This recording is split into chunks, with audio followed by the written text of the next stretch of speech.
You ask Tiger to solve. This deals with linear equations with one unknown. The final result is x equals -1/3. Let's solve it step by step. Simplify the expression. Group like terms. Simplify the arithmetic. Group all constants on the right side of the equation. Subtract 2 from both sides.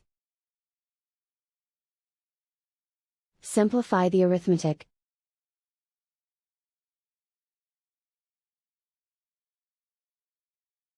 Isolate the x. Divide both sides by -6. Cancel out the negatives. Simplify the fraction. Move the negative sign from the denominator to the numerator.